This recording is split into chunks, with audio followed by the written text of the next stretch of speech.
Okay, well, this is an experiment. Bismillah, salatu wassalamu ala rasulillah, wa ala alihi wa sahbihi ajma'in. Late nights in Ramadan, so I figure I make use of them. And as I was reciting, some stuff that came to mind that I think everybody can benefit from. So, inshallah, it's of benefit to all of you. Those of you that are not going to catch this live tonight and catch it later on, inshallah, it benefits you whenever you catch it. So, these are ayat that belong to Surah Al-A'raf. That's the 7th surah of the Quran. Really powerful, very beautiful surah of the Quran. And in the beginning of the surah, Allah talks about the creation story, the creation of Adam alayhi salam, and the entire story, which is mentioned in the Quran altogether 7 times. And this is one of the more elaborate places where it's talked about. At the end of that, Allah addresses the children of Adam multiple times. And this is one of the places in which He addresses them. So a little bit of quick background about these ayat, because it's really, really interesting stuff. What Allah Azza wa Jalla talks about here is, let's talk about the historical backdrop. Before the Prophet ﷺ was assigned prophethood in Mecca, and the Meccans had forgotten the original Abrahamic traditions on which the city of Mecca was actually founded, they incorporated a lot of their own religious perceptions and mixed them in with the religion of Ibrahim alayhi salam. So some of those things that the Mufassirun have talked about, I'll simplify them for you because the details are pretty interesting. So they said things like, well, you are so sinful, so when you come to perform pilgrimage, you cannot perform them in the clothes in which you have committed so much sin. So what they would do, some say, is the men would actually perform their tawaf. They'd go around the Kaaba. They'd go around it naked. They'd take their clothes off and go around it naked during the day. And the women would go around it naked during the night. They would actually be completely nude and exposed when they would do the tawaf. And this was actually an established tradition. And in fact, some even add that if they were found wearing clothes while doing it, they'd get beat up. And the only exception was the people who lived in Mecca. So the outside pilgrims that came, it was haram for them to wear clothes, unless the people of Mecca, the Hums, gave them some clothes to wear. And this was considered some sort of a righteous a way of considering the sacredness of the Kaaba and how we're so sinful and therefore we can't even wear our sinful clothes there. And they considered this actually a good thing, a righteous thing. And of course, we don't believe in any of this. And Allah is teaching us that over time, you might dress something evil in some spiritual language, and you might dress it, making it sound like you're doing something spiritual and something righteous, and actually it turns out to be something evil. And things like covering ourselves and dressing ourselves is actually something Allah considers what makes human beings beautiful, right? So it's against modern sensibilities. Exposing more and more of your body is considered beautiful, but actually in Quran, the principal idea is that Allah gave us clothing as a heavenly gift.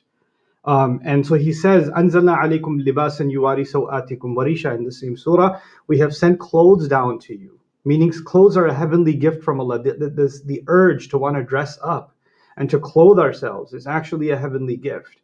So He says here, "Ya bani Adam, children of Adam, khudhu zinatakum inda kulli masjidin." Hold on to your beauty, hold on to what makes you beautiful at every place where you're going to bow down, meaning every masjid, every place and time where you're going to bow down. Masjid is a zarf, time and place. So Allah is telling us that actually He wants us to look our best when we come before Him, and part of that is actually covering ourselves properly. He's not only shattering the cultural ignorance that the people of Mecca had established for many centuries, and it was an established thing. Like nobody questioned it. When something's going on for thousands of years, that's just what it is. And the Quran's shattering that, but it's actually creating something else. The idea of doing sajda, remember, this is right after the creation story, right? And in the creation story, all the angels were commanded to do sajda in honor of the creation of Adam alayhi salam. So human beings, when they do sajda, the children of Adam, when they do sajda, when they put their head on the ground, they're being reminded by that act of worship before Allah how much Allah honored them, that He commanded all of the angels in existence to do sajda in honor of their creation. And it's actually a sajda that recognizes what an honorable place Allah has given me. Sajda is such an incredible, opposing forces of things inside of us. First of all, sajda is the most humble act you can do. Your face is on the ground. And yet at the same time, the sajda is reminded of how much Allah has elevated you, even so that the angels were commanded to do sajda. It's a reminder of that. So because it's such a commemoration of our honor, we should be our best. We should dress beautifully and cover what Allah commands us to cover when we're doing sajda. So he says, first of all, at the time and place of doing sajda, it's a place where you're being honored. And then he tells he takes it a step further. So it's not just about commenting on the cultural ignorance of that time. Quran came for all times. So what Allah did is, instead of commenting specifically on their issue, Allah commented on it in a way to address that culture is going to be, or ignorances from culture, are going to be mixed in with religion using righteous language for centuries to come. And this ayah will be an antidote to all of those corrupt mixings of culture and religion. It's going to solve that problem over and over again across the centuries, across cultures. So he says, وَكُلُوا وَاشْرَبُوا وَلَا تُسْرِفُوا. Here's the principle: eat and drink and don't go overboard. Because the Meccans created another thing: you can only eat food that we give you, because we're the people of Mecca. If you come here, every other food is haram for you. They created that. In other words, what's the specific issue was that, but what's the overall idea? The overall idea is that culture decides what is right and wrong. Not the word of Allah, not actual revelation. That culture is creating its own set of halal and haram. And Allah is saying, no, eat and drink, and the only thing I expect you not to go into is, don't go into excess. La tusrifu.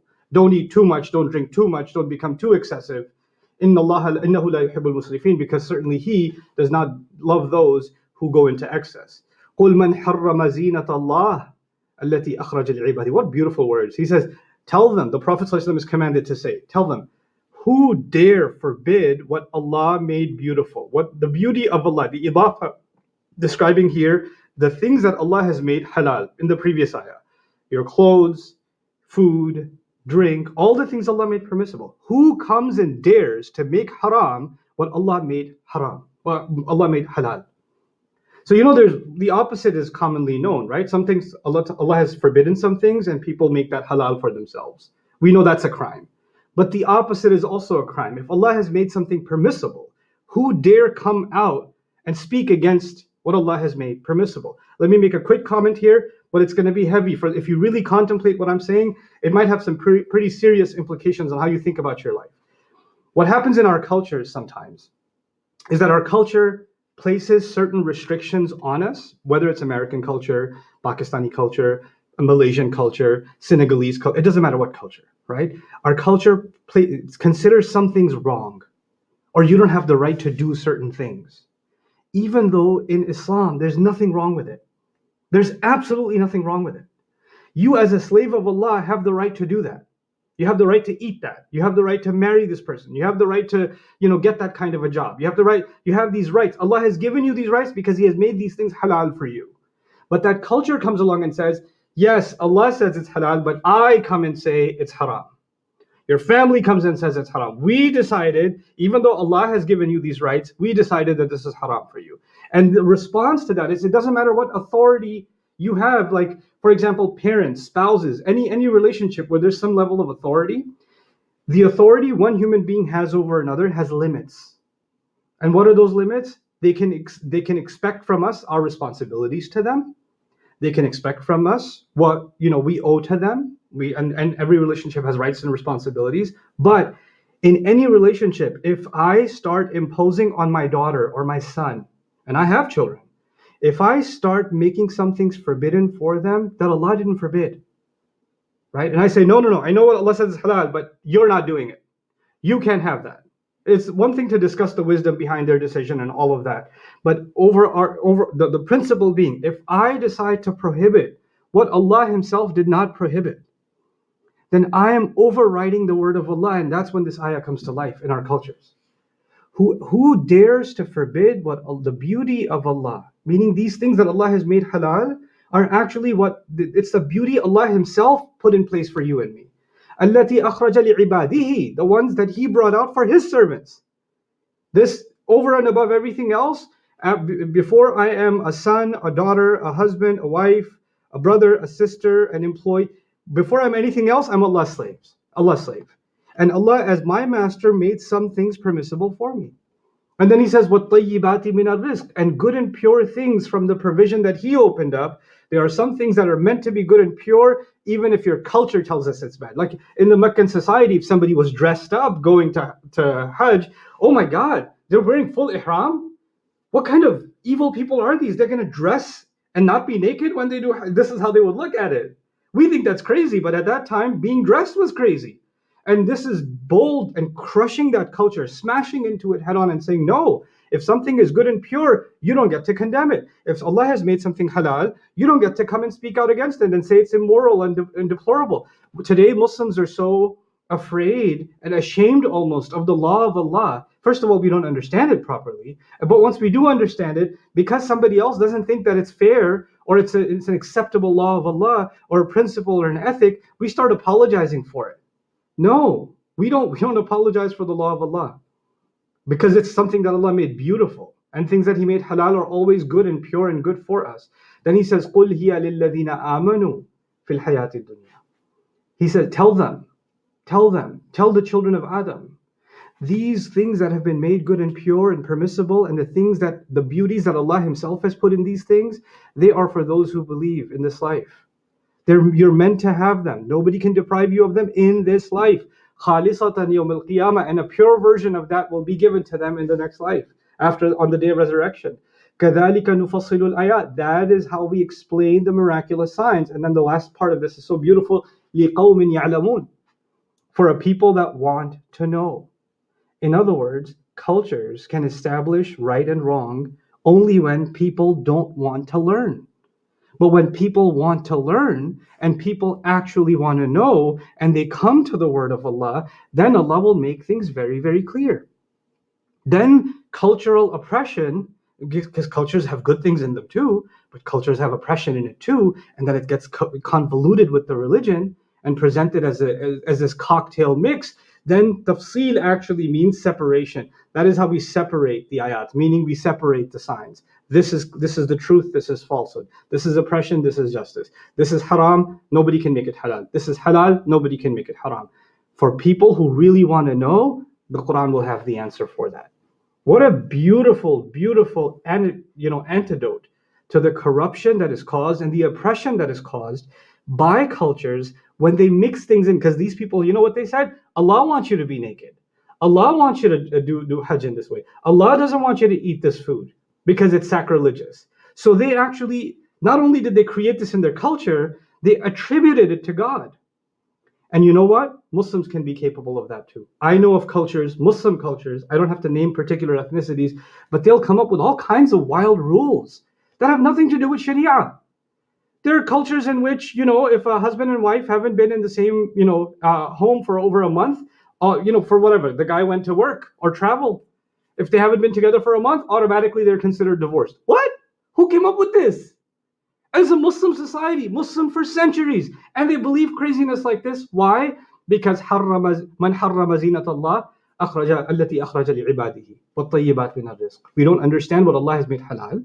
We create our own crazy haram that has nothing to do with actual haram, and then this stuff happens. So I pray that we're able to sincerely study Allah's word, take a step back, and everyone, the ones in authority and the ones under authority, instead of fighting with each other, let's take a step back and understand kalimatullahi hiya al-ulya. The word of Allah is in the highest place. Let's honor the Quran. Let's put it in its place. Let's try to understand it with humility. And then when Allah is teaching us something that is completely against our culture, let's not have the response that the Quraysh had, because we're actually believers. So our culture should not override the word of Allah. May Allah Azza wa Jalla help us to take the best of our cultures, because that's something Allah created. Even culture is something Allah created, that He may allow us to take the best of our cultures and to remove from it anything that goes against His word. Barakallahu li wa lakum. Assalamu alaikum wa rahmatullahi wa barakatuh.